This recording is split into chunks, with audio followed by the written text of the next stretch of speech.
Good afternoon everyone, and welcome back to the Greater Limpopo Transfrontier Park. 3.5 million hectares of untrammeled African wilderness, and then the Kruger National Park, 2.2 million, and then the Sabi Sands, 60,000 hectares, and then this little gem, part of the Sabi Sands called Djuma and Arathusa, where Wild Earth, which is me, and control room full of Eugene and Will and Tara and Brian, who's behind camera for me today, or I'm actually driving for him today. He's the real brains behind this operation. And then we have Brent and I think it's Andrew out on the other vehicle. And we're going to try and show you some of the wonders of the Sabi Sands and Djuma today and see what we can come up with. Please feel free to ask us any questions. We love it to interact with you. We love it when you give us comment. We love it when you ask us questions we don't know, because it helps us to learn. You can use the Twitter handle #SafariLive, or email us on questions@WildEarthTV. Just in front of us you can see a whole lot of buffalo bulls. And these are old bulls who are no longer willing to keep up with the herd. They've had enough of trying to compete for mating opportunities. Their day is not quite done. I mean, they will join up with herds when they come through the area, but otherwise they're quite content to live in these bachelor groups where they can reminisce about old times without the hassles of raising the kids. It's like a group of angry old men. And they say buffalo look at you as though you owe them money. And I think that fellow over there, although he looks fairly docile today, could certainly frighten a lot of money out of me should he ask for it. So our plan today, we initially went out to see if we could find Mvula. We found him this morning, magnificent male leopard. We found him this morning not far from here, and we went in there a little bit earlier to see if we could find him, but he seems to have moved on in the heat. Possibly he's had a drink and is lying under a bush somewhere. He may have moved on to go hunting. I'm not really sure. So I think we'll continue doing that for a little while. In the meantime, Brent has gone off to the Arathusa side of our traversing area. He had reports of some wild dogs from this morning there. Obviously wild dogs move a huge distance, so the chances of finding them are, well, they're always not bad in this area, but they do move enormous distances, so there is quite a lot of luck involved. But Brent tends to be quite a lucky fellow, so he might be lucky with the wild dogs. So from here we're just going to head off around the corner and see if we can't pick up on tracks of Mvula. I'm not going to spend too long looking for his tracks today, because if the tracks of the wild dogs do come up, we're going to go and help Brent look for them. Okay, any questions? Fire away. Any comments? Fire away. Let's see what we can find.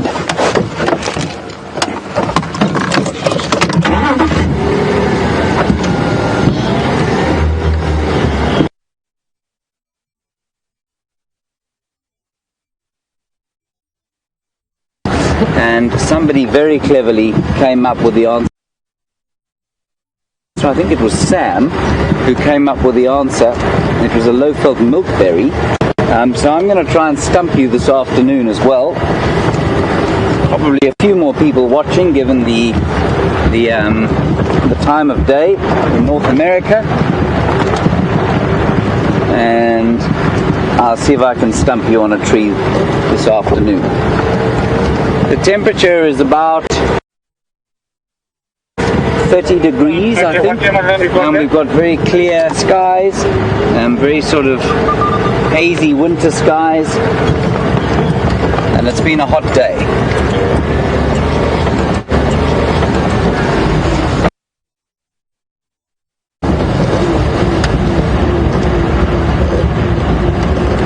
Now in winter in this part of the world, that's what the sky generally looks like for about 3 months. We don't see much of a cloud. When the fronts come through, it gets a little windy, but otherwise this is the most pleasant place in South Africa to spend the winter.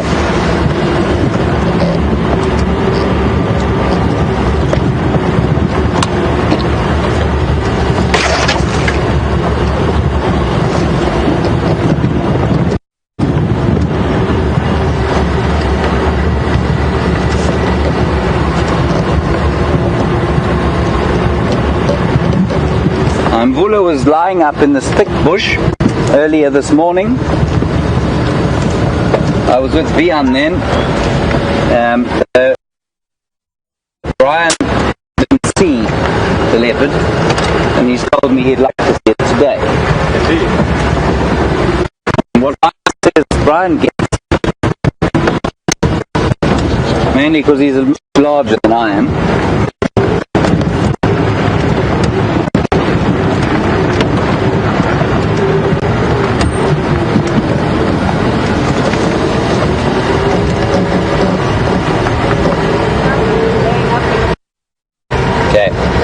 We'll keep looking. They're also looking for Mvula the leopard. They're a bunch of students who are learning about African bushveld. A lot of them from North America.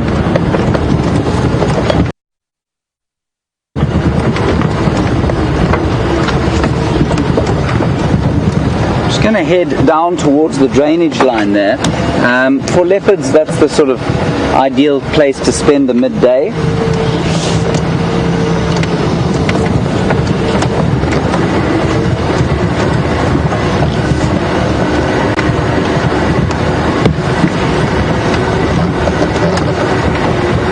But like I said this morning, leopards often confound us because they will move around during the midday.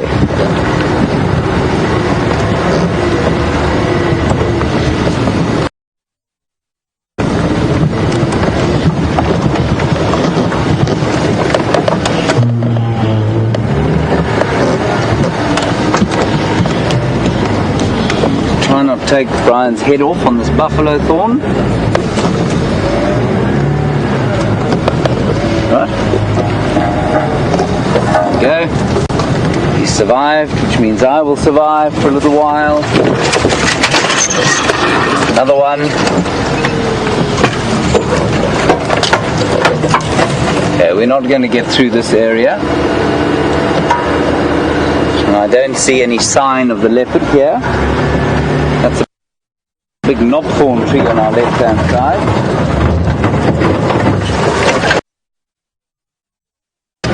75-point turn, because it turns a little bit like an aircraft carrier.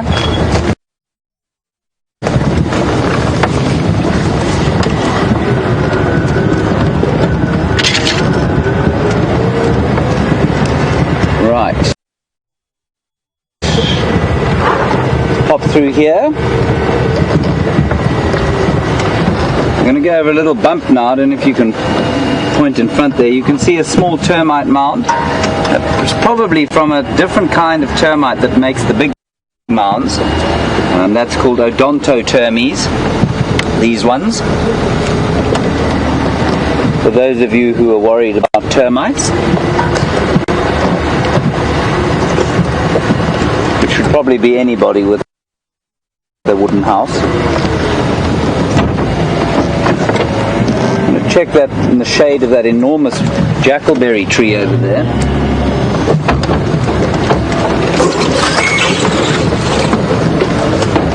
Provides gorgeous shade.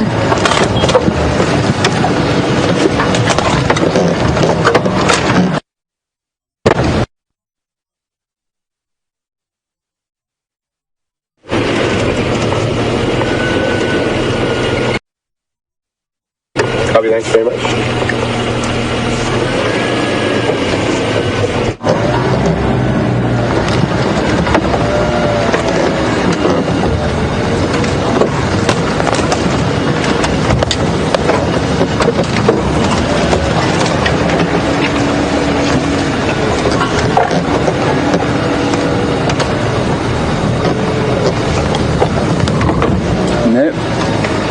Doesn't seem to be up there. Not about to drop on our faces, which is quite nice.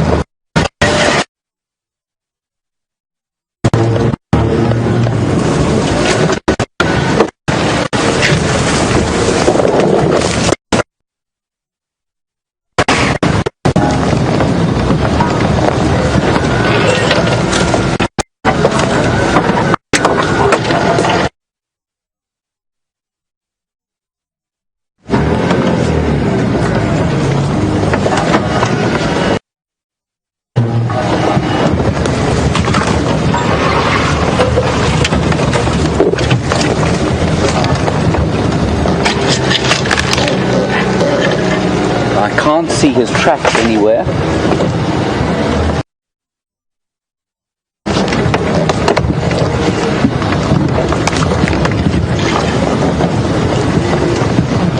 And I think while we carry on, this area is not great for the signal. We're going to cross over to Brent and see if he's picked up the tracks of those dogs, and we'll see you just now.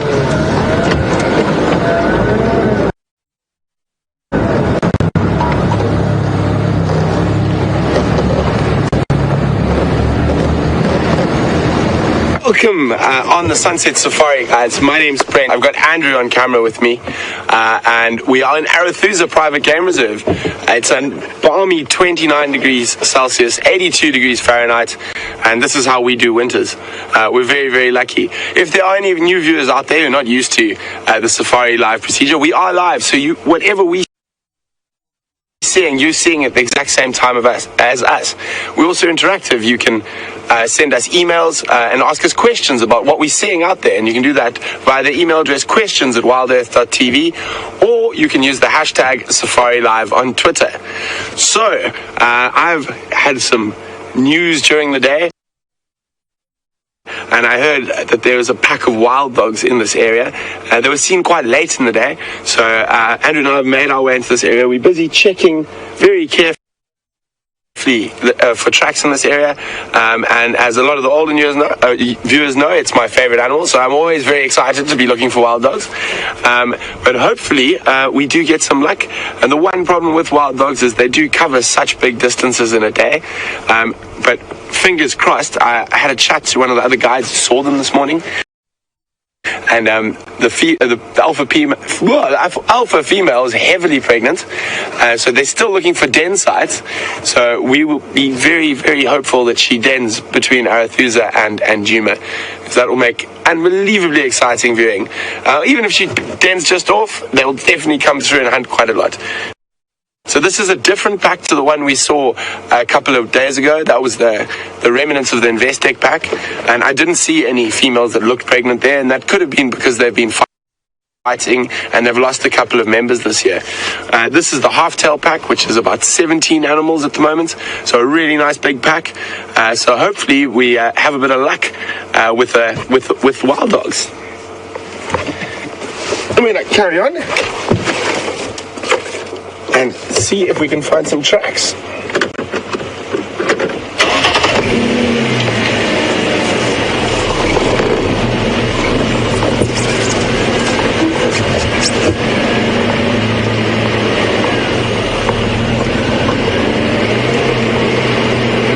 So we're right up in the western boundary of our Travis area, and they were seen just across the boundary. So I'm hoping that as it gets a bit cooler, they might start moving down towards us in this area. And Djuma, the game viewing is. So as I was just saying, we're actually on the western boundary of Arathusa. The wild dogs were seen at a dam up to the west of us, almost due west of where we are now. And as I said, as it gets cooler, I'm hoping that they are going to move down and start sort of coursing through this area. And the wild dogs' hunting style is quite often referred to as coursing, because they move quite quickly, and they basically looking they hunt by sight, and they'll see an animal and then they'll all latch on and chase that animal. And different dogs will take different angles to try and cut it off. For me personally, it's the most exciting animal to follow hunting. But of course, as always with the bush, we're always looking for everything else that might be out here.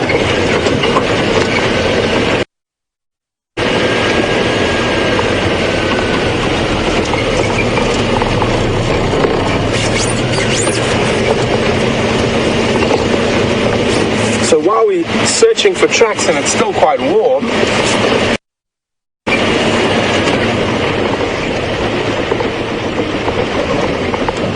we're going to have a look at this beautiful big tree that's sitting on the termitaria. And you can see it's really, really nice and green in comparison to the other trees around.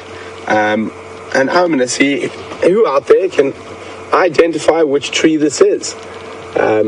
I will go get a bit closer so we have a look at the leaves. There we go. And you can see quite a distinct bark. Very, very green leaves. I'll give you a hint. During the summer months, it's got very, very beautiful bright red flowers. And you can send your answers to which tree this is to questions@WildEarthTV, or just use the hashtag Safari Live if you're on Twitter. Definitely one of my favorite trees out in the bush. I've got lots of favorite trees though, but they are quite often found on termite mounds and around drainage lines. That should also help you guys a little bit.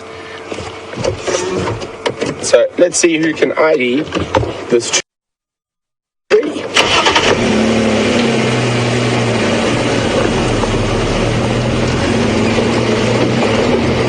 I've seen many a leopard kill in this type of tree as well.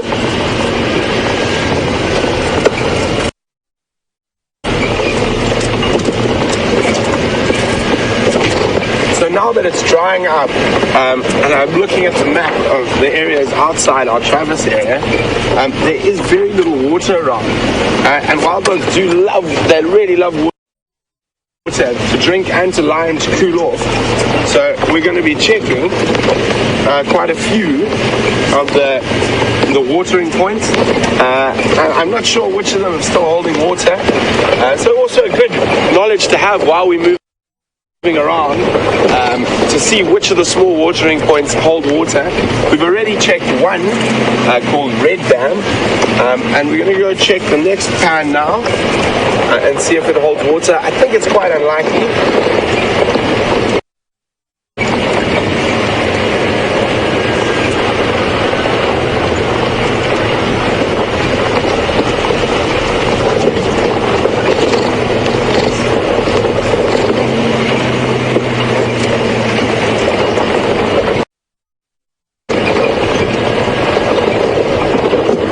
Lisa from Sarasota, welcome on the Sunset Safari. Lisa would like to know, how would you track and find a honey badger home?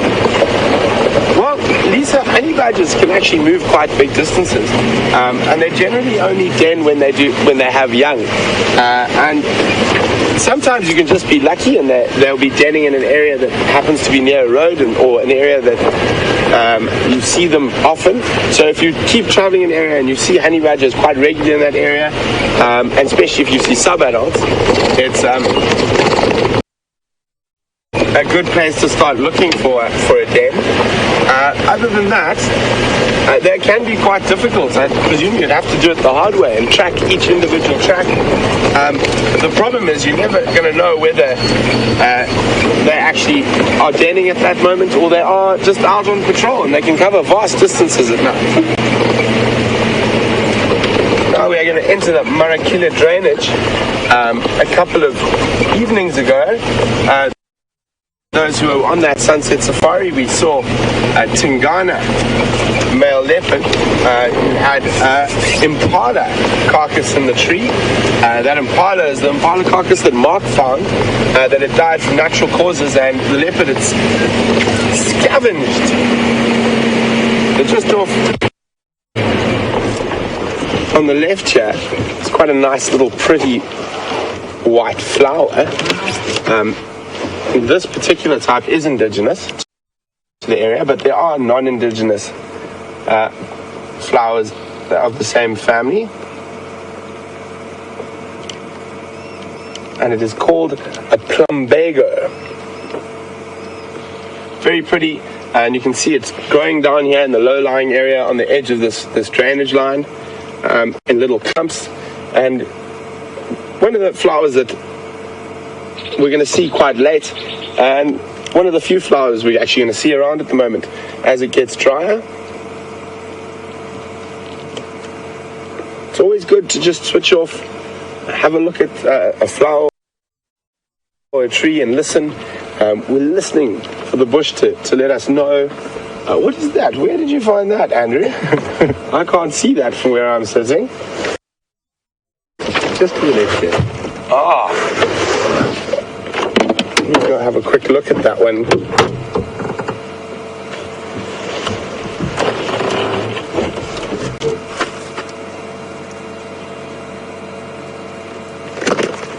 I see the leaves. I can see.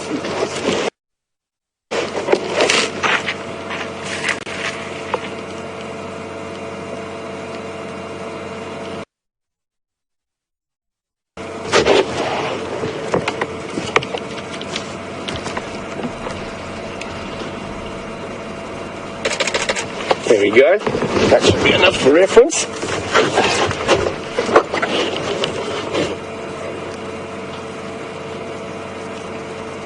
Okay, I'm just popping my earpiece back in and we'll be on our way.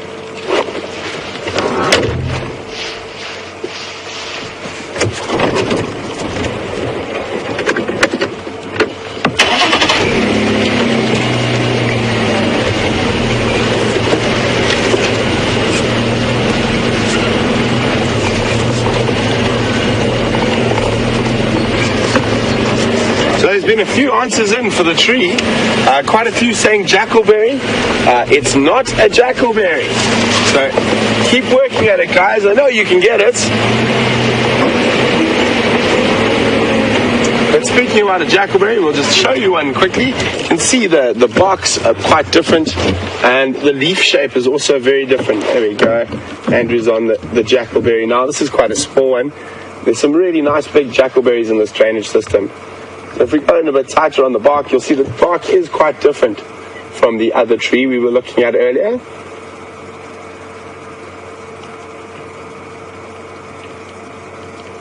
And you can see the leaves are also quite different.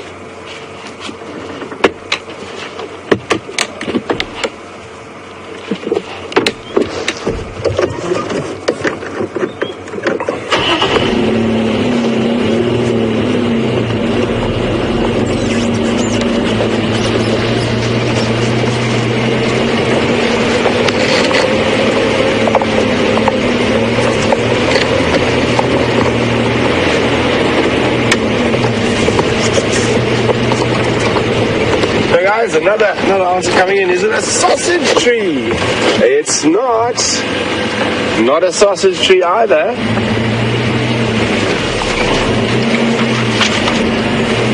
Sorry, just thought I saw some tracks there.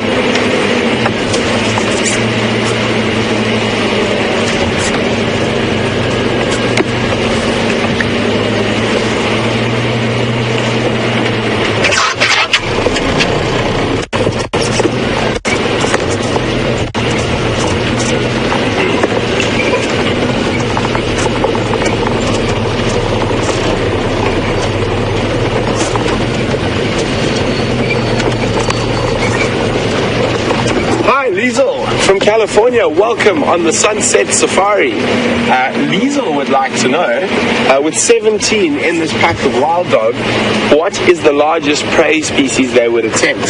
Liesel, 17, they would definitely have a go at sub-adult wildebeest, adult kudu. I had actually heard from a friend of mine who works in Botswana, a very rare occurrence. There's a pack of about 25, and they actually hunted a sub-adult buffalo out of a herd of about 800. So it is possible for them to go to those bigger animals, but generally they do stick to your small to medium-sized antelope. But 17, easily an adult kudu, waterbuck. They would probably stay away from zebras. Zebras are quite dangerous things. But definitely a wildebeest, sub-adult wildebeest would definitely fall within their realm. But generally, even with 17, they will still specifically go for mostly impala, but they will quite often make 2 to 3 kills a day.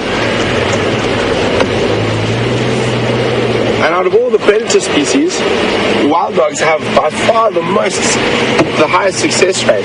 In certain areas, their success rate is going up as high as 80%. So 8 out of 10 times that they chase something, they catch it.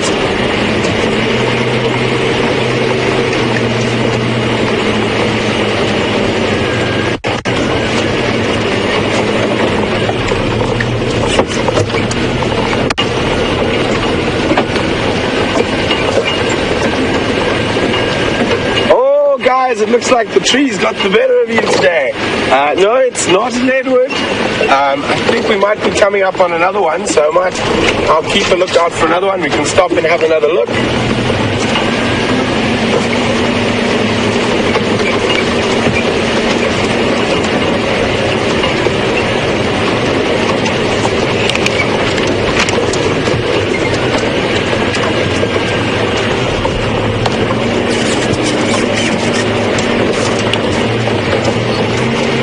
So for those of you who are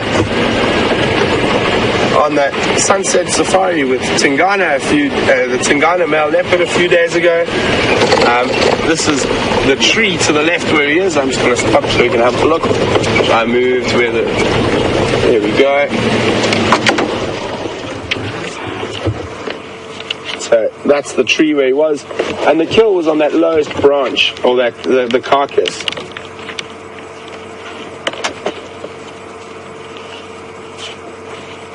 I heard from here he moved further south out of our area, but that is another jackalberry that kill was in.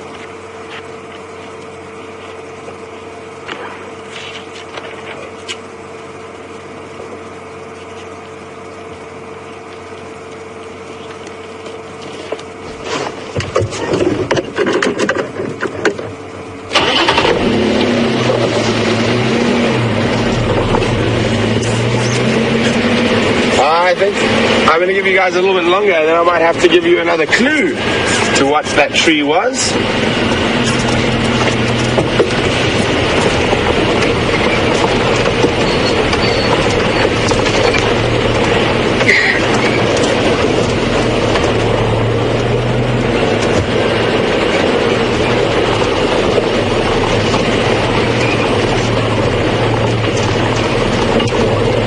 Quite hot. There's not even a bird making a noise at the moment.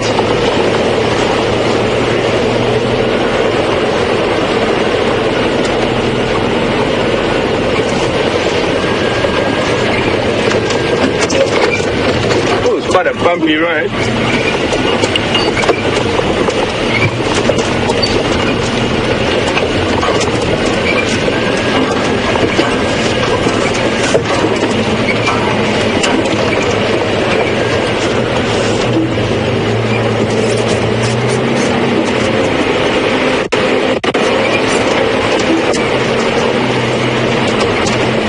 Still in the same area that those wild dogs were seen. We are just checking all the roads for tracks.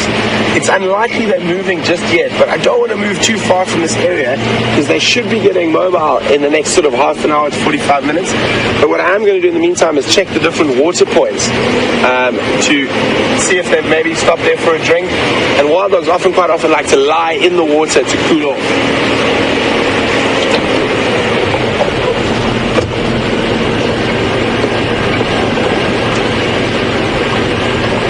Checking all these areas very carefully.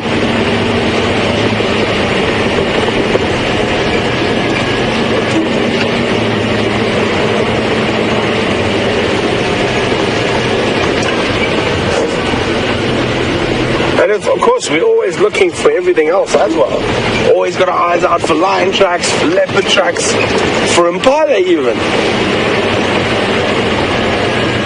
Not their tracks. I think you'd have a very busy time if you tried to follow every impala track you saw.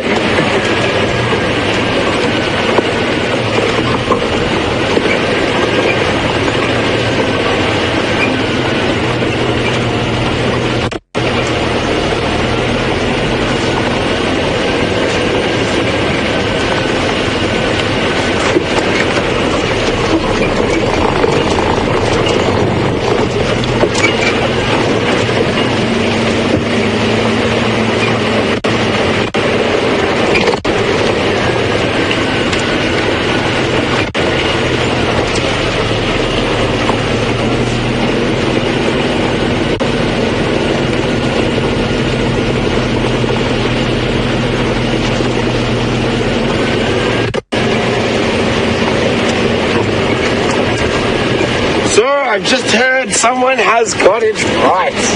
And is that one sitting there on the other side of the river? I can't see from here. But someone has got the tree right finally. It was a weeping bourbean. It was a weeping bourbean, a scotia. And the person who got that right, I'm just waiting for confirmation. Diana, very well done, Diana. A really great tree.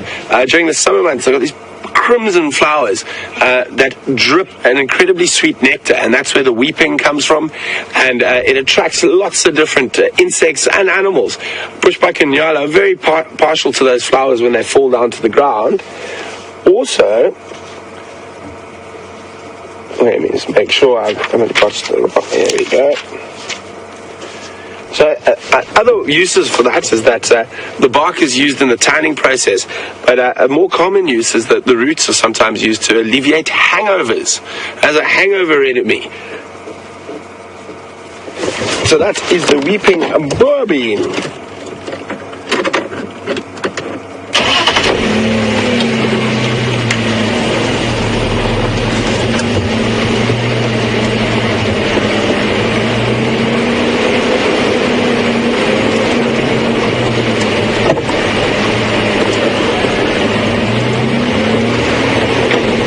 Slowly checking the edge of this drainage line, lots of nice cool shade, and eventually this does get quite close to the Arathusa Dam. Oh, what's that flying up there? Very distinct flight pattern, very laboured flight pattern. I think you guys should be. Might be a bit easy to ask you, but I think I'm going to anyway. So after that brief view, you can tell me which bird that was. Which bird was flying through the screen there, and you can send your answers to questions@WildEarthTV or use the hashtag SafariLive on Twitter.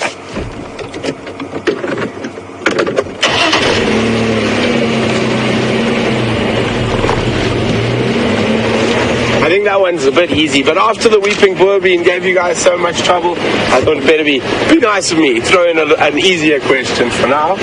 Don't worry, I'm not going to be nice all drive though.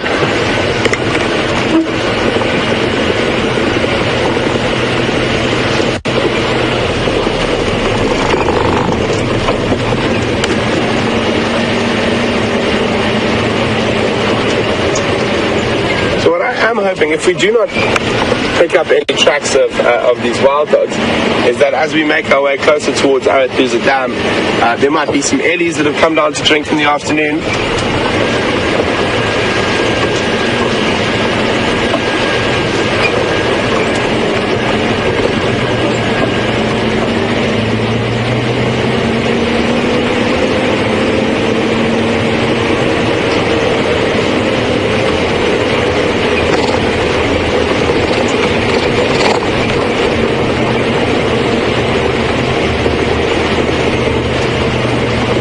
This is one of my favorite areas in Arathusa along the Marakele drainage here, as it opens up and you've got this sort of open leadwood woodland with short grass, favored by lots of animals, and just really pretty to look at as well.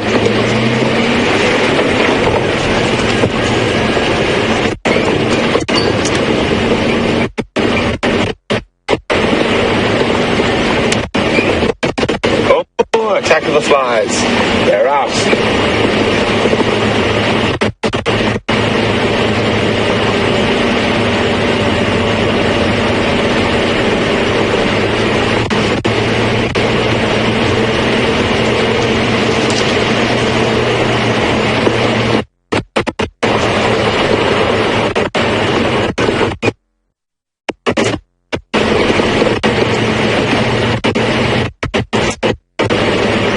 You see short grass like this, it means the grass is of really good quality. A decreaser grass species, we chatted a little bit about decreaser and increaser grass species.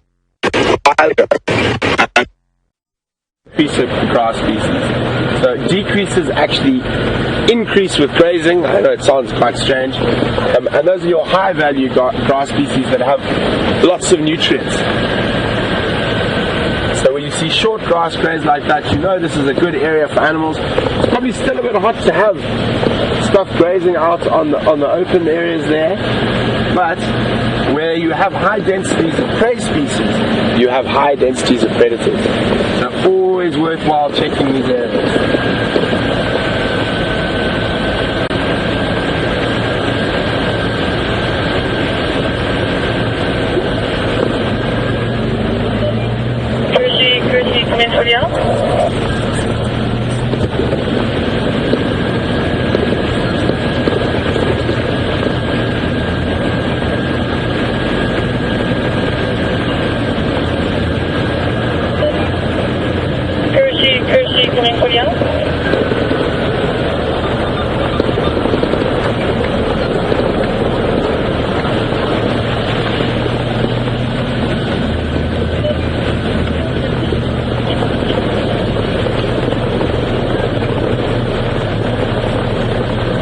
There's a couple of answers coming through on the birds, but they sound a little bit general to me. I would like to know which hornbill it is, not just that it's a hornbill. And remember, you can send your answers through to questions at WildEarthTV, or just use the hashtag SafariLive. So, as it's getting cooler, we've got a nice herd of impala here that are moving onto those short grass plains I was just talking about. So let me just pop around there. Pop around so you can have a look a little bit better.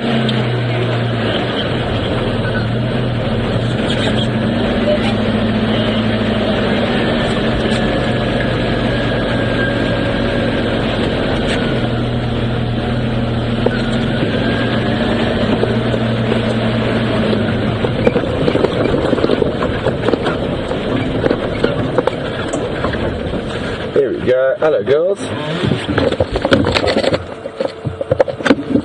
So I hear someone has got it right. It was an African grey hornbill. An African grey hornbill. They've got a really wonderful call, really high pitched, and you can hear it in the bush very often. But as I said, it's still quite warm. We're not really hearing any birds at the moment. So I'm just waiting to hear who was correct there with an African grey hornbill.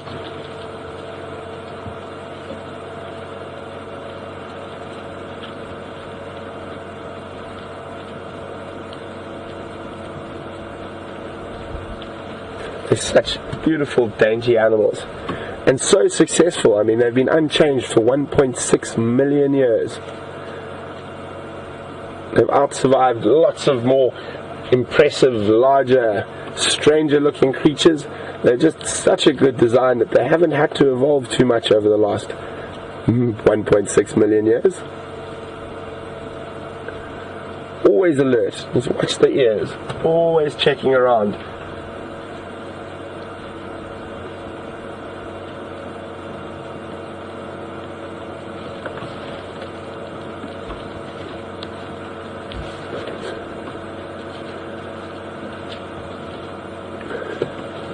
Well, we're going to leave the impala as they head down towards those short grass plains, enjoying the last bit of good grazing before the dry season sets in properly.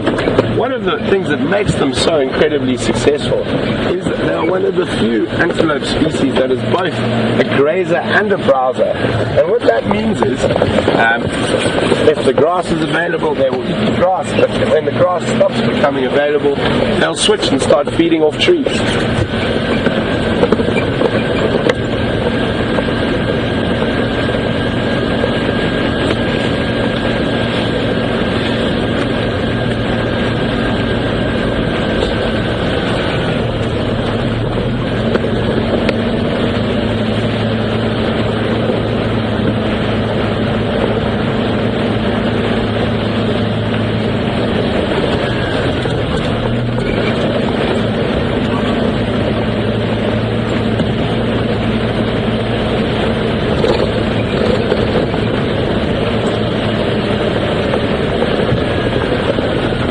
While we continue to check these areas very carefully for the wild dogs, we're going to cross to James to see what he's been up to, and we'll be back with you a little bit later.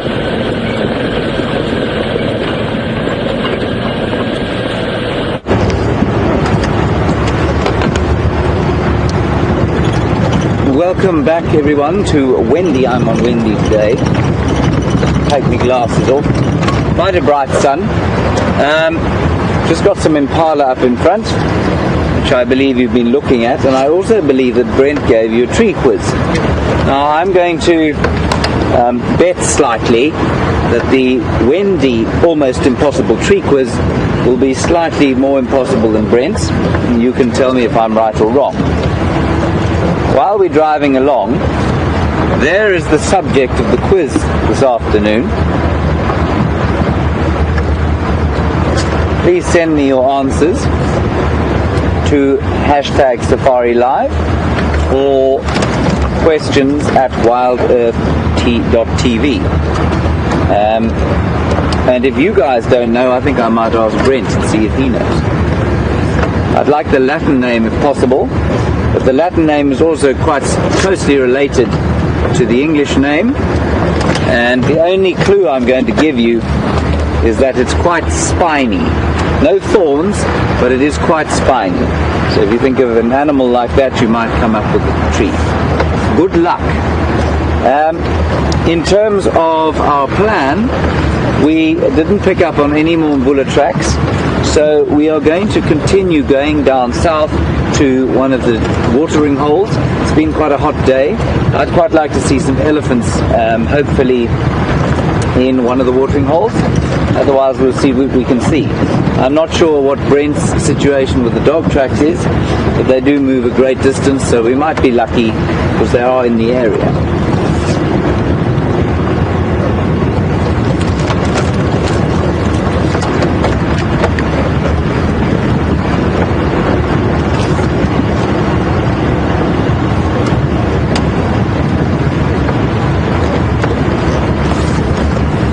We had a question there from someone, I'm not sure, whoever you are, good question, and welcome to the afternoon drive. The question was, are Nyala the same as kudu? The answer is no, they're not. They are the same genus though. The genus is called Tragelaphus. I believe, Sharon, that's your question. Great question. And there are a few animals that belong to the genus Tragelaphus. The kudus are one. Then we have bushbuck and Nyala, sort of the in-between size ones. There's also something called a sitatunga. Say that very fast. That's a nice rhythm. Sitatunga, sitatunga, sitatunga. A bit like red lorry, yellow lorry.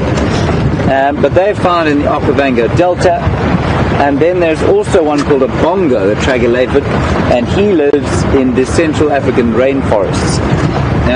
There's one other spiral-horned antelope, but that's what the tragelaphids are called in English, and that's the eland. And we don't get many of those here. They've probably seen one in the last 20 years or so.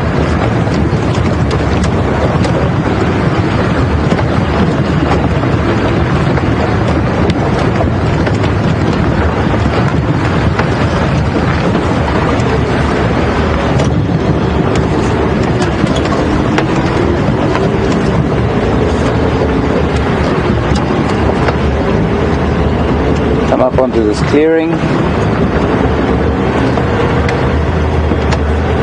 and you can see that, or you can maybe feel through your screens as Brian shoots it, there's a real soporific feel to this time of the day. Heat is still on. There's the odd dove flying around. The insects in summer would be flitting about the place, not so much in the winter time. Nice, beautiful hornbill sighting there.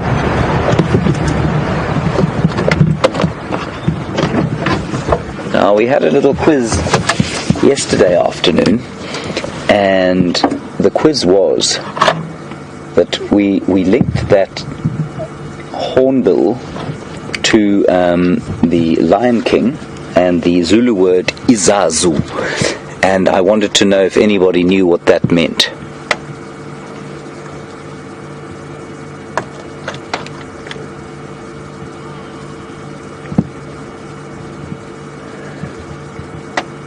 We've had a couple of answers to the Almost Impossible tree quiz.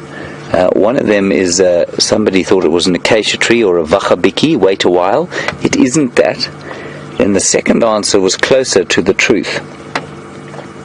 But I'm not going to give you that answer yet. I'd like the Latin first, and then I'll give it to you. It does have to do with a mammal that has spikes on it. That, of course, is the red-billed hornbill, as evidenced by its red bill. And they look almost similar to the yellow-billed until you see them together, and you see that the shape of the bill is different, and what it means is that they don't compete for food. So a yellow-billed hornbill has a much thicker bill and therefore will take larger food. Hornbills are red or yellow-billed hornbills are often seen taking things like chameleons and smaller reptiles, while the red-billed will take smaller invertebrates. They'll both be fairly omnivorous though, so they'll eat fruit as well.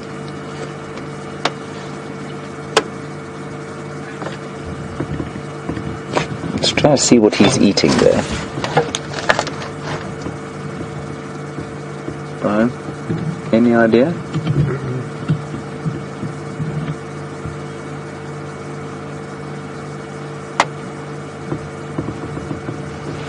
Right, we're going to cross across to Brent. He's managed to find some kudu, which are having a drink in the heat of the day, and so you can have your tragolaphid fill, if you like. Off to Brent.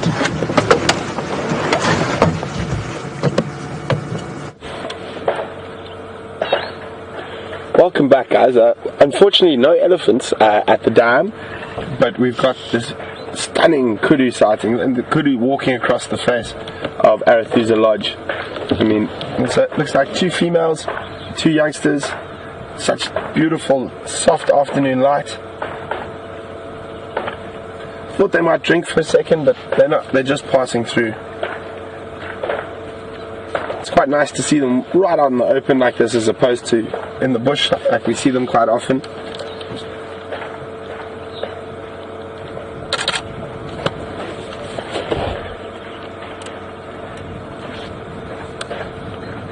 They're moving between one area of thick bush and the other. Kudus are browsers, so there's very little food for them out in these open areas.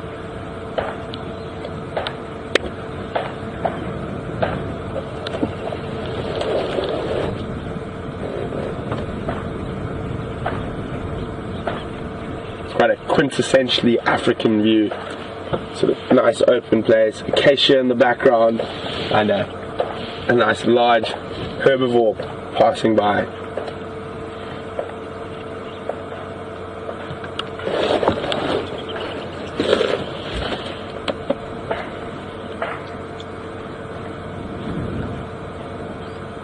So to move the vehicle a little bit, there's also some hippos, and as it gets colder, quite a few of the hippos during the day will take advantage of the warm sunshine and lie a little bit further out of the water, and especially later in the year when it is much colder, we'll start seeing quite a lot more of that.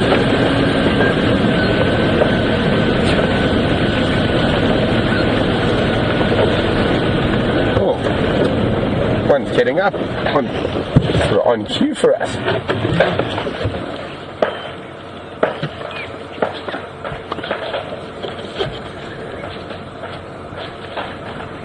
So we can hear a bit of noise behind the hippos, and what that is it's the Arathusa maintenance staff hard at work to maximize your safari experience when you are on an African safari. The lodges try their best to never do any loud maintenance work while you're in the lodge. So while you're away from the lodge on game drive is when they will make all the noises and all those things is what keeps the lodge running so well and so smoothly.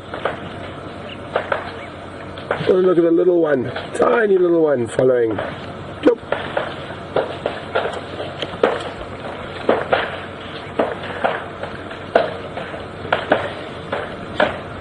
Go to the left there quickly, Andrew, at the one is doing something, the one that's still half out the water. Like, he's blowing bubbles. He's stopped now. There we go. Trying to get comfortable.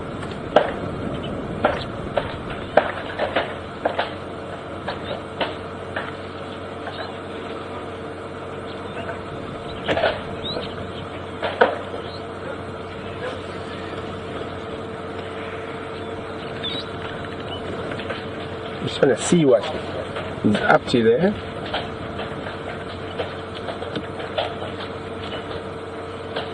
He's got a necklace of aquatic weed there.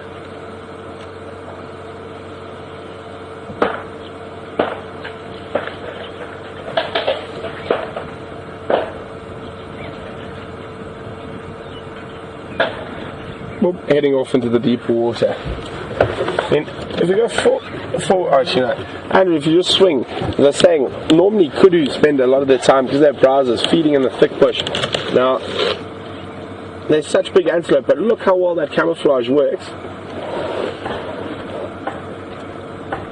Now, as you can see, as they've disappeared into the bush, there we go, in center shot. You can just see the one female disappearing. So nice to see them out in the open, but they do prefer the thicker bush, normally.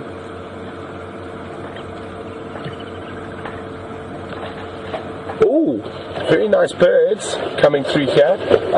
Ones I don't think I've seen since I've been at Djuma. Have you got the one there? There we go, there's two of them, it's a pair of them.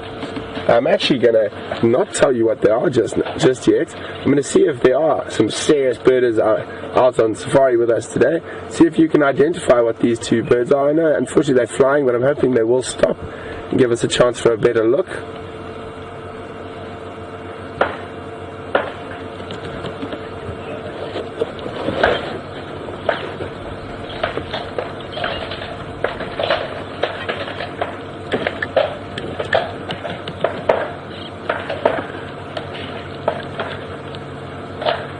I'm not quite sure whether this is a bit of a mating display going on, or it's two males chasing each other. Oh, there we go. Oh, perfect. Stopped right opposite that. And then coming. There we go. There we go. Nice view of them now. They're quite incredible little pescivores. So they mostly eat fish. They have been recorded as one of the few bird species to use tools.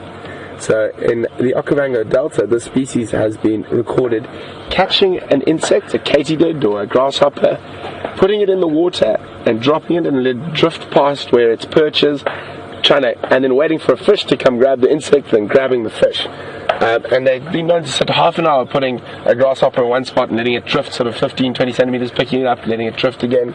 So using bait. So a true fisherman. That's intelligence. Wow.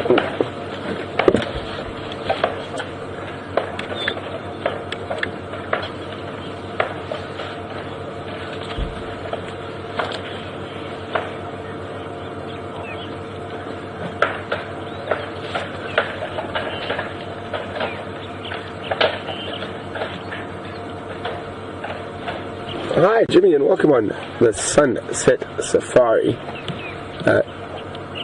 Jimmy would like to know, do the hippos eat this weed in the water? They might play with it in their mouth, but they don't really eat it too much. They do prefer grass, and that is why they leave the water in the evening to head out to graze.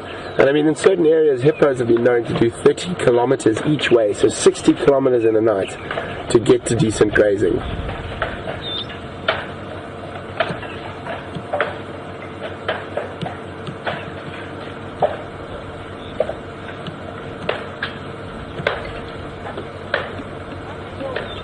Those herons, oh, they're still there. I can still see one. Did you just give a hint? I did. Sneaky hint. So let's just move a little bit further up the dam. There are some other birds and that around, so let's see if we can have a look at them.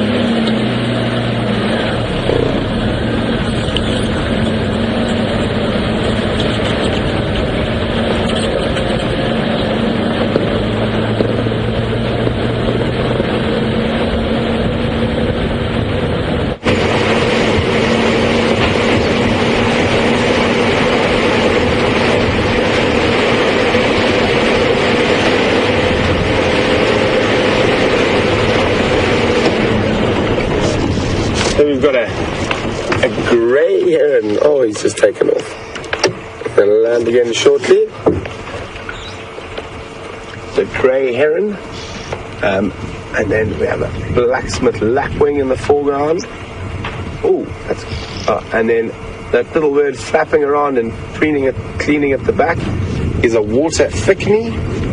And to the right, slightly, we've got an Egyptian goose and a hammercorp.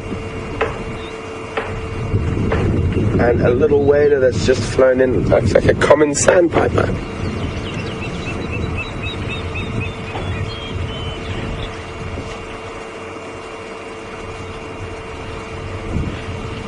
That's a fantastic little stop off at the dam. We were looking for big things and we found some wonderful small things while we were here. So I'm going to start meandering back to the west now that we've checked the different water points and see if we can touch wood, get some wild dog luck this afternoon on this sunset safari.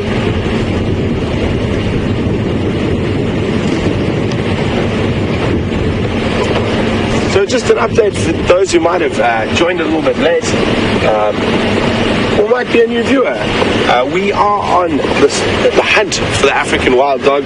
I got a report from a friend of mine who works at one of the other lodges that they were seen this morning towards our western boundary in Arathusa. I'm hoping they come back this way later in the day. So we've been checking all the water points, we've been checking the roads for tracks. It's a little bit cooler now, so it's likely that they might have started moving.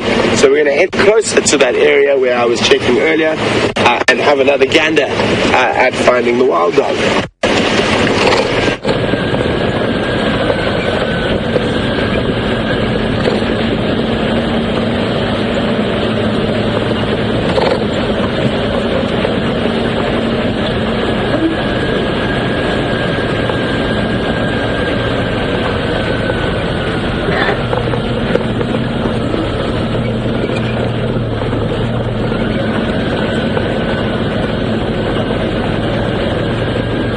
Done, guys. You guys got that bird quite easily. I'm just waiting to find out who exactly it was. It was a green-backed heron, which is also known as a striated heron. So both those answers are correct. Alright, guys, I'm just going to have a quick chat with Ryan here. So excuse me for a second. Hello, buddy. Okay. How you going? Anything new this afternoon? I'm still looking for nothing.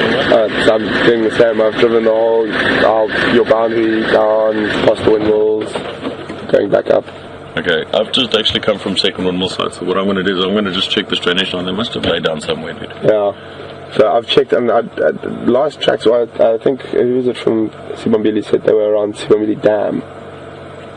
Really? Yeah. Okay. At the end of drive. So that's why I've been up there. Well, they were here after breakfast. So I think that's probably later. Yeah. Okay, so maybe I'll change my plan and I'm going to go check down towards the airstrip and maybe central. That side. Cool. I'm just going to bounce around here in the drainage line. I'll let you know if I come across it. Cool. I'm on 2. I'm on the channel. Okay. Cool. Thanks very much. Cheers. Brother. Enjoy, guys.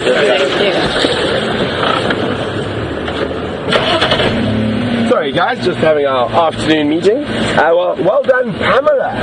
Pamela was the first to come through with the answer to that question. Green-backed or striated heron. So we just heard that the information we've been following was a little bit old.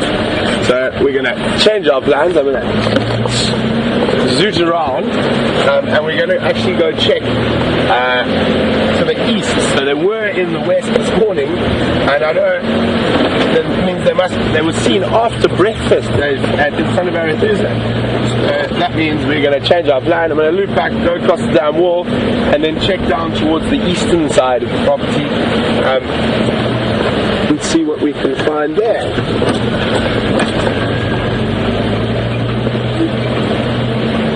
That is the one thing that makes tracking wild dogs so incredibly difficult. It's because they move so much and they can cover vast distances, especially now while they're preparing to den. So while we get ourselves into the right area this time, we're going to cross across to James and see what he's been up to and what he's got, and we'll catch up with you a little later.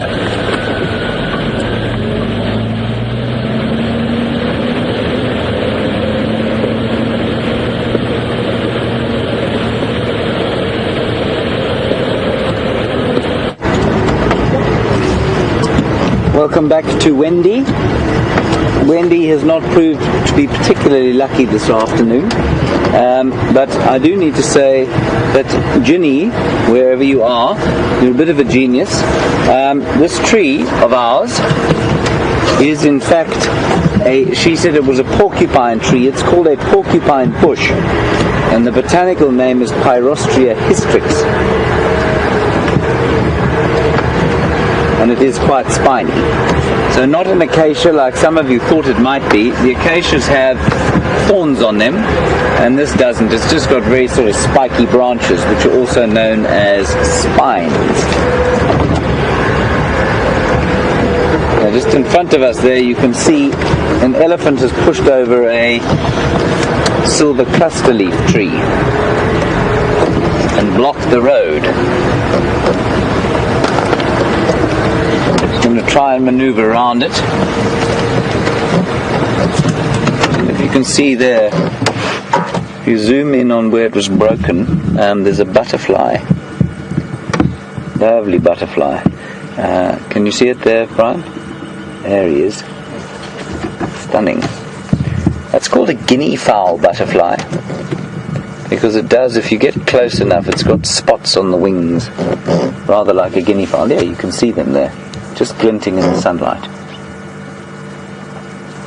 And what you'll probably find is that the butterfly is probably feeding on the cambium layer, or the fluids that the tree would be sending down to the roots and back up again. So the tree has two layers of vascular tissue, one called the xylem, which takes the water from the roots up to the leaves, and one called the phloem, which will take the nutrients and carbohydrates that are created through photosynthesis down to the roots. And the butterfly there is probably tapped into into the vascular system and sucking out some well-needed nutrition. Not easy for the insects at this time of the year, because there are no flowers and there are no fruits really. So they must make do with things like, make use of an opportunity like that guinea fowl butterfly is doing now.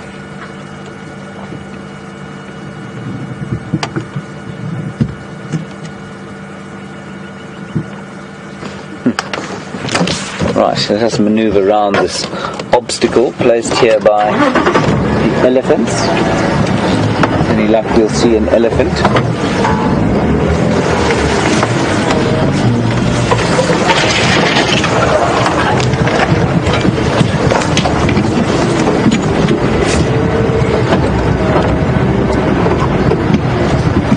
We'll dispense with our porcupine bush.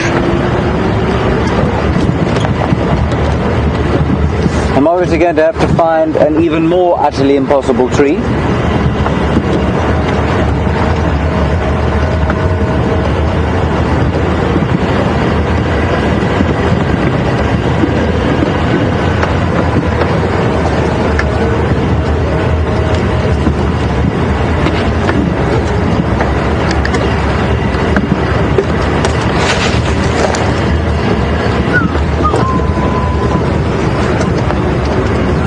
There were some lion tracks a little earlier that we found. It seems they've crossed out of the property, but they are in the area. I'm not sure which pride it is. A bit further south of where we saw the lions the other day.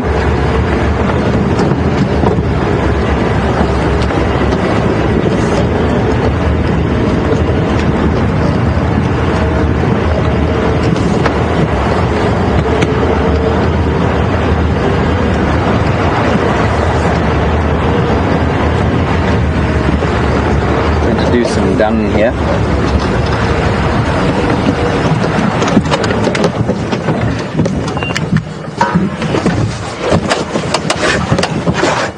Just stopped here to try and show you some elephant dung, but we have a bit of a question coming through, so I'm going to wait for that first.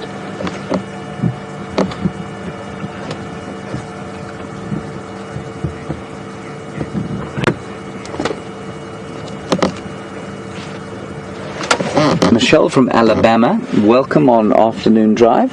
You'd like to know why there are no meerkats in this area. The answer is that meerkats are more a desert species, so they thrive in areas where it's drier and where they can burrow more easily under the ground. Here they're replaced in their range by more of our mongoose species. I mean, a meerkat is part of the same family, but they're more adapted to desert environments, and we're in what we call a semi-arid environment, so we get about 450 millimeters of rain every year, which is not a lot, but it's a lot more than the desert environments or semi-desert environments that the meerkats live in. So the Kalahari, where they live, or where they most popularly are seen, will get probably between 150 and 250 millimeters of rain a year, which is not very much in inches. Let me think quite quickly in inches. It's less than 10 inches a year. Okay, I'm just going to pick up some stuff off the ground there, and we're just going to have a quick look at that elephant dung, because it's one of my favorite things out here.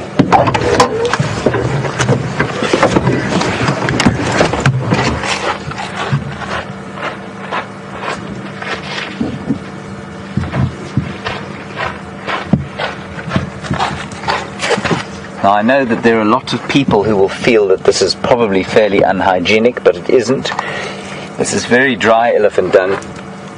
And as I've said to you before, one of the things that, while the technology that allows us to speak to you in far-flung places all over the world allows you to see what we're doing and hear what we're doing, you can't feel or smell what we're doing. And the smell of dry elephant dung like this is one of the most comforting things you can smell. It just smells like a collection of the earth's greatest scents. Many people in this area will burn it in their homes because it gives off a pleasant smell, and it also, the smoke chases away flies and insects. We've had a bit of a tough time with the flies, so I might give some of this to Brian and light it. I probably won't though, because he won't be very happy with that. If you look carefully now, I'm going to put some on the dashboard here, so we can get a decent look.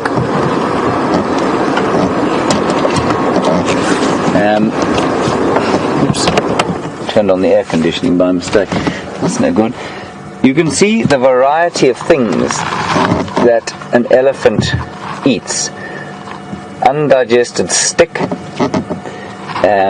There's a whole lot of leaf material, and what else have we got here? We've got a lot of grass,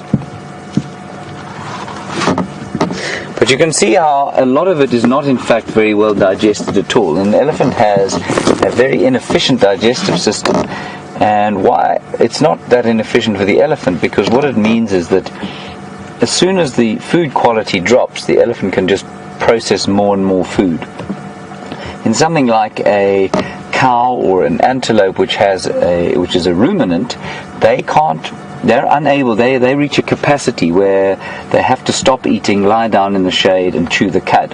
And once the food drops below a certain quality, that becomes a detrimental strategy.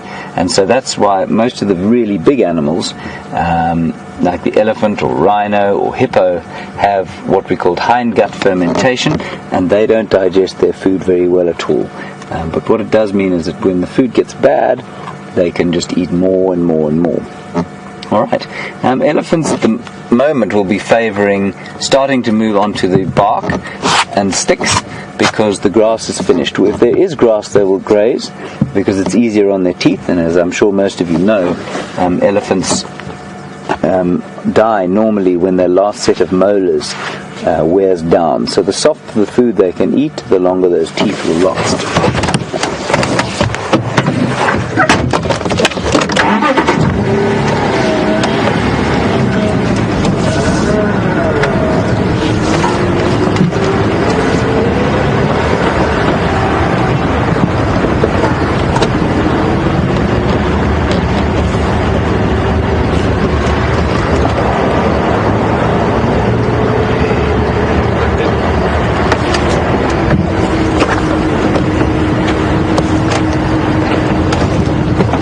Plug myself in so I can hear you talking to me.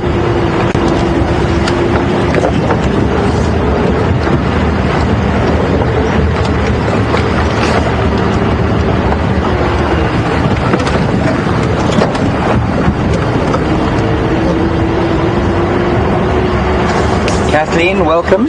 You'd like to know if that burns like buffalo dung does. Ooh, hang on a second. We've got a bird up here.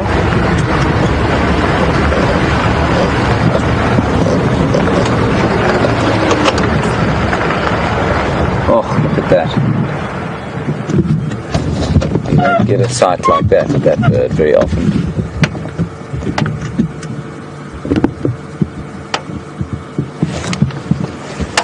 It's a spectacular bird.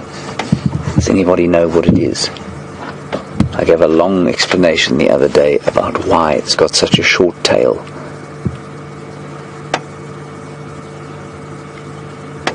Beautiful red face. And you can see from behind here, if you were looking at a true eagle, there'd be a tail extending beyond the branch on which he's sitting. But you can see there's no tail there.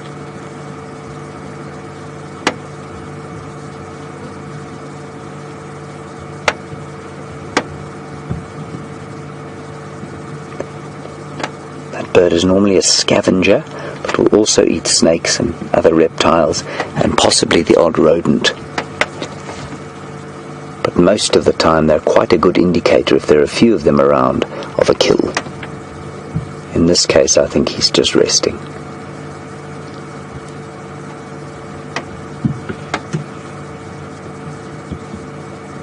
So that is the Battalier. Some contestation as to where he got the name from, and there's still no consensus. The best I've heard is that it comes from an old French word, not sort of currently used anymore, for acrobat or tumbler, and that's because of the rocking motion of the Battalier's flight. And it rocks like that because it has such a short tail, and so it's inherently very unstable. And that's why it takes 7 years. It's born with a long tail, and it takes 7 years for that tail to shorten to nothing.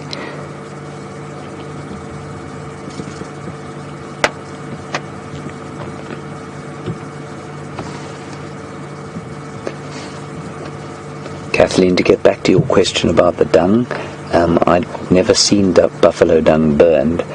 It's much finer though, so I imagine it would burn possibly more like peat, whereas this elephant dung tends to just smoke.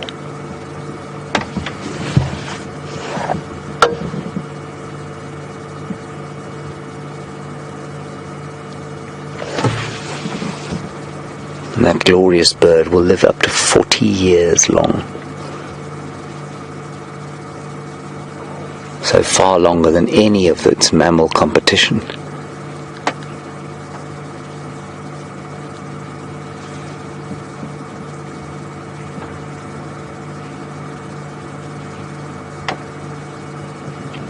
You can tell the difference between a male and a female in flight. Let's just have a look. We might be able to tell from behind too.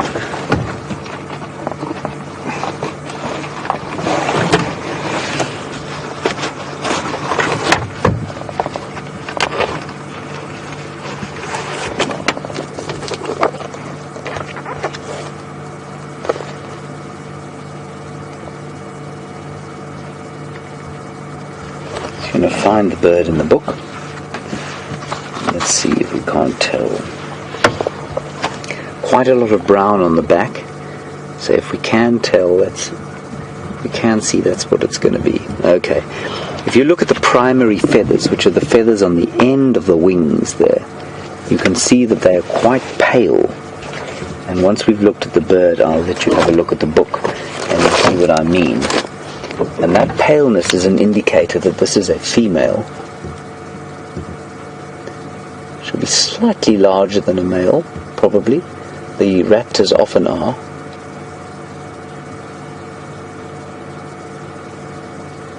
Beautiful rosy face. So if we come back to the book here,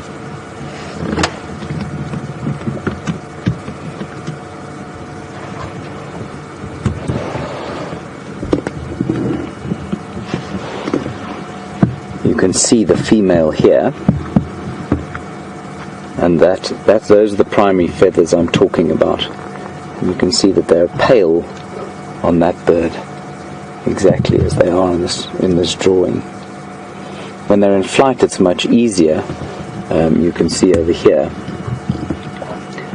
the female is almost entirely white underneath, and the male has got a black and white stripe. There's the juvenile, and I don't know if you can see how much longer the juvenile's tail is. 7 years it takes to get that short, because it takes 7 years to fly without a tail. Right, I think we'll leave this batelier to herself, the acrobat or tumbler of the sky, and see what else we can find.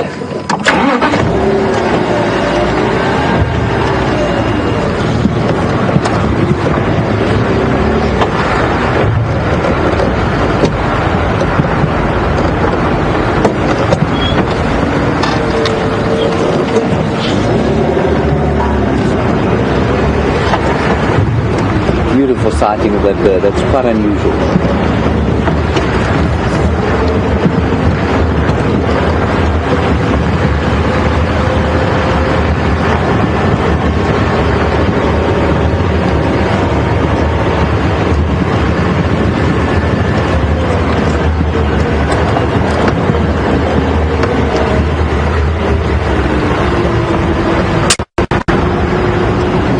So our next port of call is going to be another dam along the way, a watering hole, where we'll see if we can't pick up those lion tracks that we're heading east.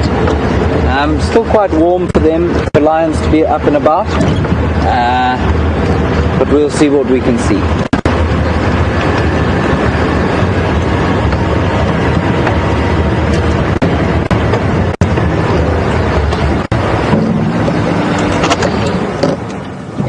See if you can listen to this. Not the car coming, the birds calling there.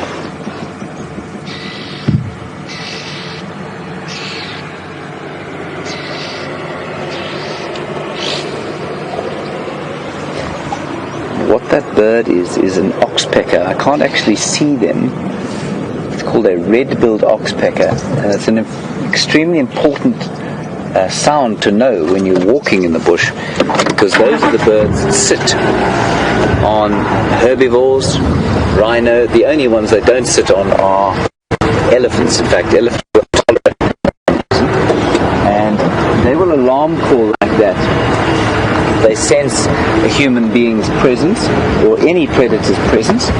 So if you hear that, you often know that there's some sort of herbivore around, and if you're on foot, you'd rather not blunder into a buffalo or a rhino without knowing it's there.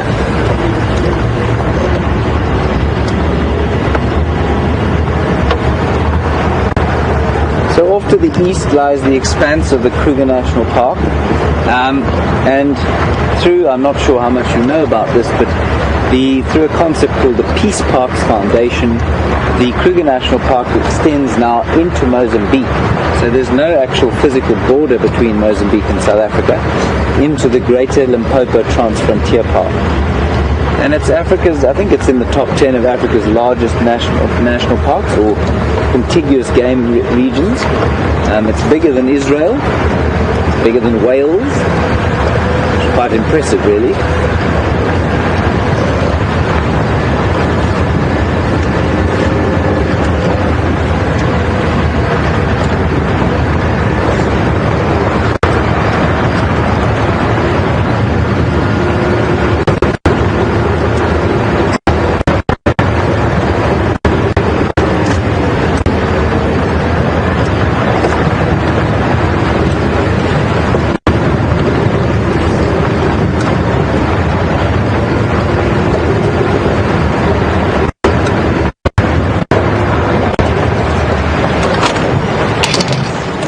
Look up here, Brian.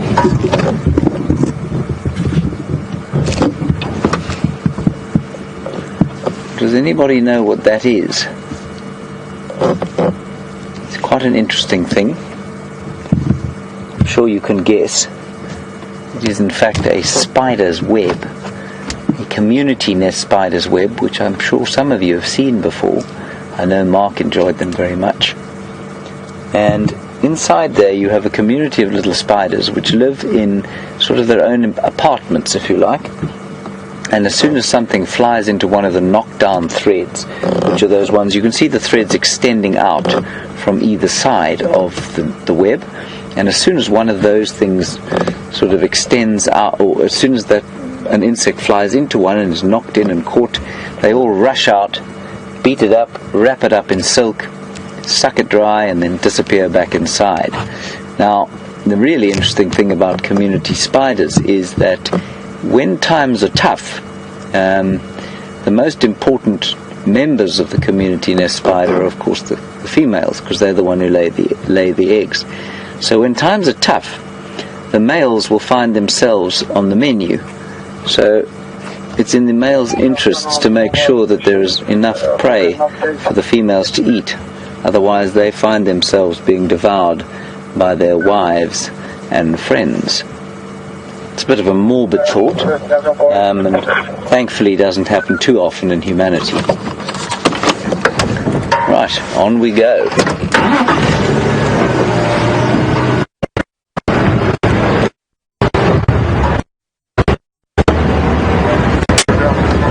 There's the water hole just up ahead. We're going to go and have a look at.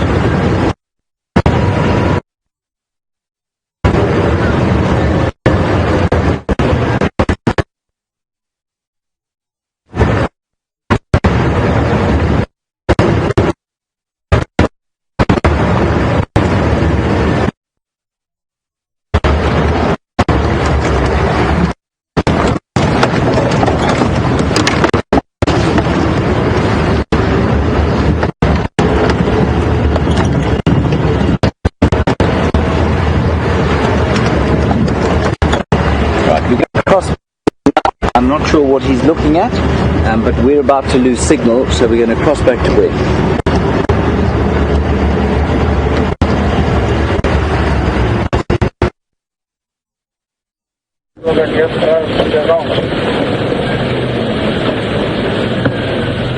Welcome back, everyone. I hope you've had a great time with James. We've been scouring this area for any sign of the wild dogs. Unfortunately, we haven't had any luck yet. But we're going to just do one or two last sort of scans through the area, and I think we're going to start moving. Let me just turn this down quickly. I think we're going to start moving. We're going to start moving back down towards Djuma and possibly go look for some leopards. There's quite a lot of tracks on Djuma at the moment, but obviously it's always worth having a check if the wild dogs are in the area, if we can find them.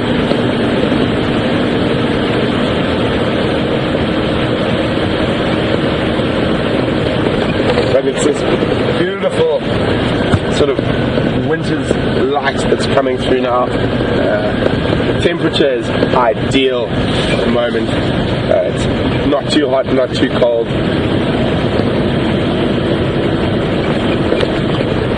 And where else would you rather be but than on game drive?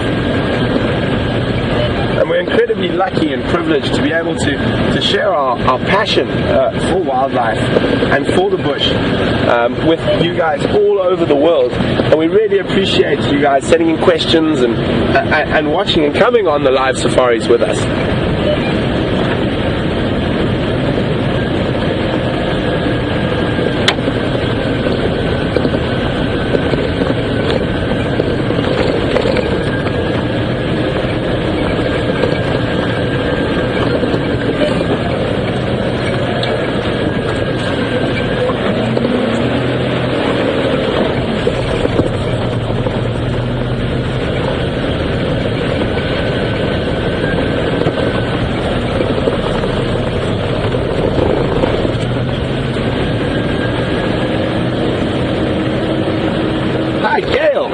Welcome on the Sunset Safari.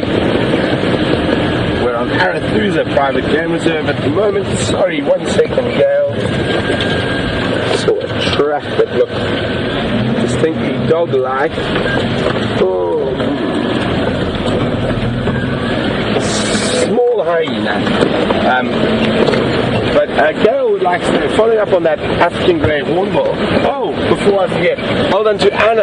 Anna was the one who got the African grey hornbill question right. I know there were a few more of you, but Anna was the first off the blocks. But Gail, back to your question, why was the flight of that hornbill so laboured? They're not designed to sort of fly long distances. They do from time to time. But you'll notice they're sort of, unlike a bird like a batalier, or any of your sort of eagles, or even some of your duck species and geese species that sort of have mastered that sort of very limited movement flight. Hornbills normally hop from tree to tree to tree while they're feeding. So they're designed for little short flights, so when they do have to fly a little bit longer distance, they look a little bit out of place. So it's sort of flap, flap, flap, flap, flap, flap, and then they're going to start flapping again quite soon. So they haven't got the design to sort of that long gliding and very limited use of energy flight, because they're designed to hop from sort of little flight to little flight. Gail, I hope that helps answer that question. And it is quite amusing watching them flap away through the sky when they have to cover a longer distance.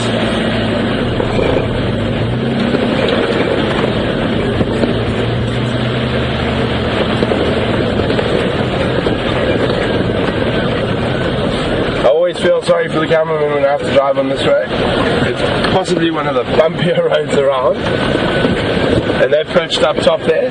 Got to hang on and still keep the camera in focus.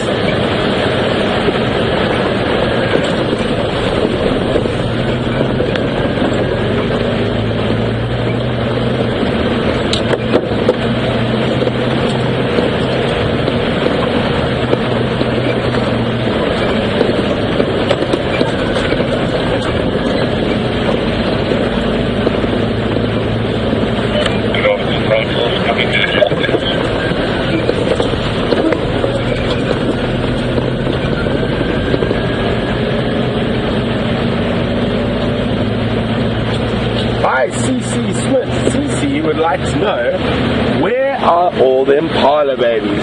Well, Sissy, they're not so much babies as sub-adults now. I'll try to find some. Well, speaking of impala, but this is a male doing his rutting run.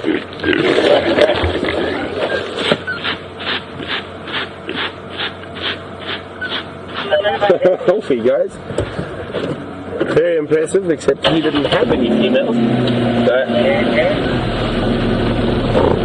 But Sissy, those babies are now, those sub-adults, they're still a little bit smaller than the adults, and the males will even have a little horn on them. And South Africa, one of the sort of colloquialisms that is used quite often with those impalas that are sort of reaching a maturity a little bit now, they're sort of 6 months old, is a penkop, which basically translates means a pen head, because those little horns look like pens coming out of their skulls.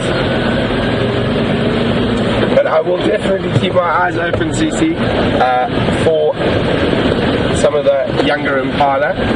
We're going to head slightly towards the airstrip now, so there's a good chance we might see some.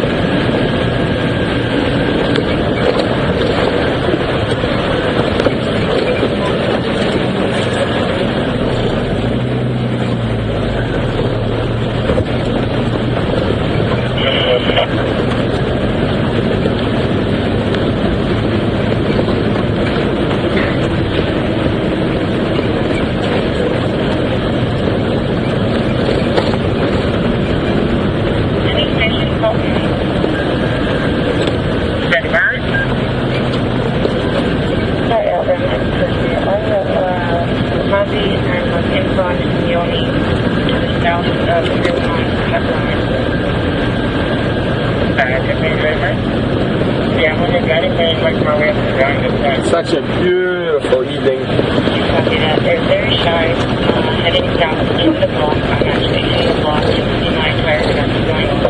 I'm hoping that we have some action with some dogs, but even if we don't, it's just such a privilege to be out here. Sorry, you go left off again. Left off, you look in front of Yoni.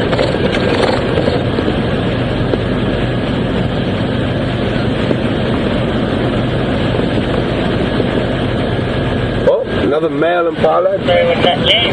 I am looking for a herd where we might find Just south one of those young adults. Now I suppose it's a bit rude to call them babies, but young adults. We're near Tree Walk Down. I'm not really sure right now.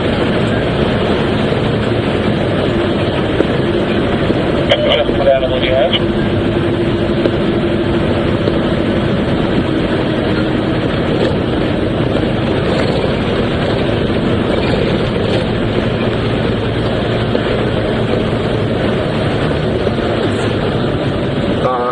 More impala, but let's see if we can find one of those young adults. Oh, they're going to run, but it's quite a nice sighting, even though it is a long distance sighting. Sometimes these long distance sightings are really, really pretty. It gives you sort of a feeling of how vast it is out here sometimes.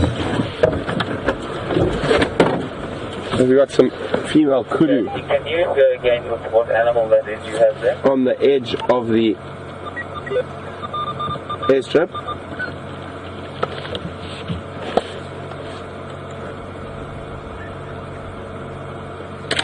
Well, actually one's a young male, the one on the left. So if you hear that clicking, sorry, that's just my camera. It's such a beautiful sight.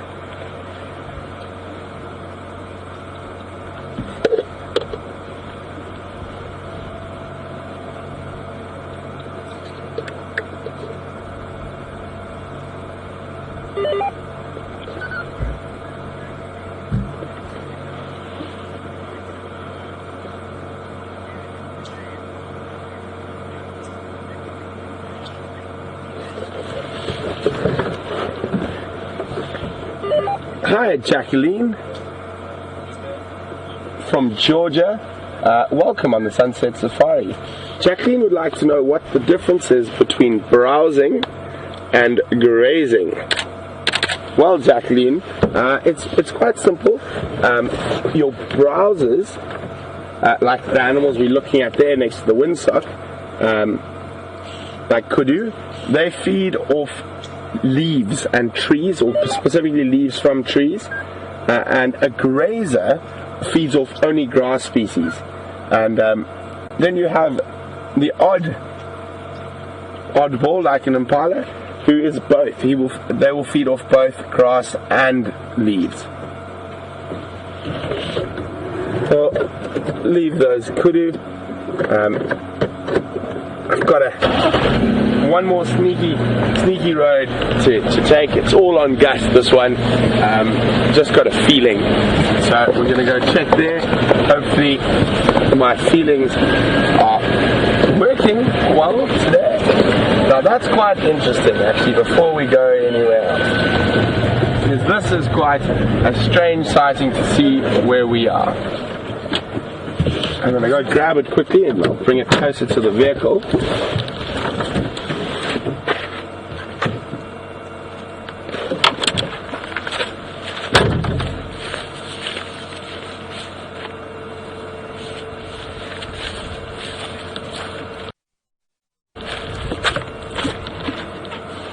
Just pop my ears back in quickly.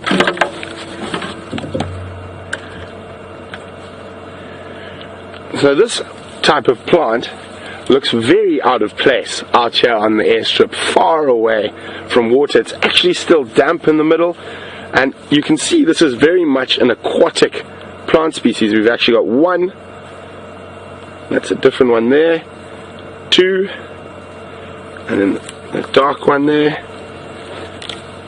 three, and maybe even one more second.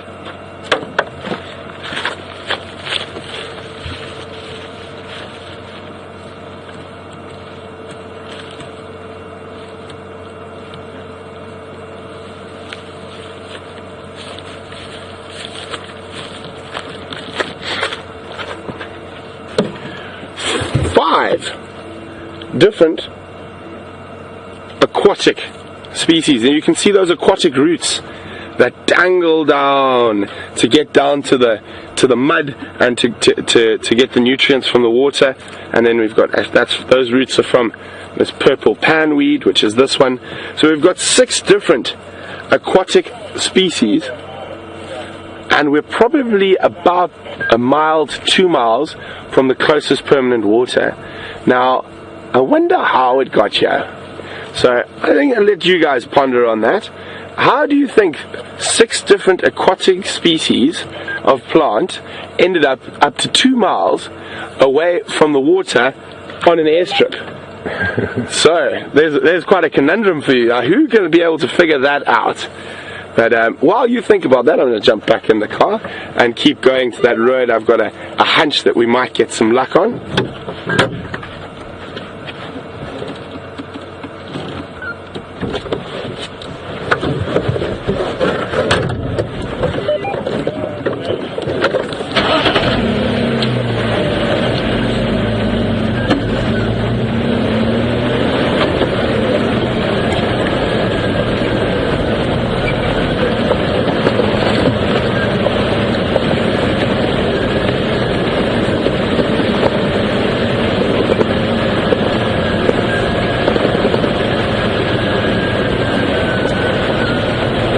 Hi, Patty from Michigan. Welcome on Sunset Safari. Patty's asking, says, I've been all over Africa. If I had to choose one place to live, where would it be? Patty, that's a bit of an unfair question, because each of those places I've lived has such different attributes that appeal to me. Sorry, Patty, I'll get back to your question. I just need to have a chat here. Hi everyone, how are you guys doing? Good. How's your drive? Any updates for the side? No, the ducks were on some of the this morning. They came here afterwards. Did they come later? Yeah, they saw them at RFP's in front of the lodge after breakfast. Okay. So that's we've been. But we haven't seen any trucks or anything yet. Yeah, I haven't seen anything. No other updates, just explore one clearly underneath me and stuff. Cool. Just to information on Bullers on the tiller, around the camp. But other than that, there was quite a lot of leopard activity around cheetah, cutline, and Kauri Main, crossing in and out. They found Krula up in Buffalo, so I don't know which. It was Mafazi as well. So. Well, have a good evening, guys. Enjoy. Good work. Sorry, Patty, I'm back with you now. So, Patty was asking of all the different places in Africa that I've been. Oopsie, helps if I put it in gear. Where would I choose to live? As I said, Patty, that's a very difficult question to answer, because so many of those places all have such incredible attributes that it'd be quite difficult for me to choose one. And I think it would depend a lot on the situation and scenario. So let's just say, if money wasn't an option, nice thought that would be. But I think I would have multiple homes in multiple different spots in the bush. Definitely northern Botswana, specifically up towards the Linyanti and Kondo systems, South Luangwa in Zambia, Liwa Plains in northern Zambia, northwestern Zambia, and definitely somewhere in southern Tanzania, either Ruhaha or the Selous. Just so many choices, and definitely last but not least, I would definitely have somewhere in this area. I do really love the Lowveld in South Africa. It's such a wonderful, diverse systems. I mean, if you go from the north on the Limpopo River on the northern boundary, in the Pafuri area, you've got the Luvubu River and the fever tree forests and these sort of wonderful rhyolite, the mountains coming out, the edge of the Soutpansberg. And there's just so much variety. It would be too difficult for me to choose one specific place. But thanks very much for that, Patty. That was a nice question.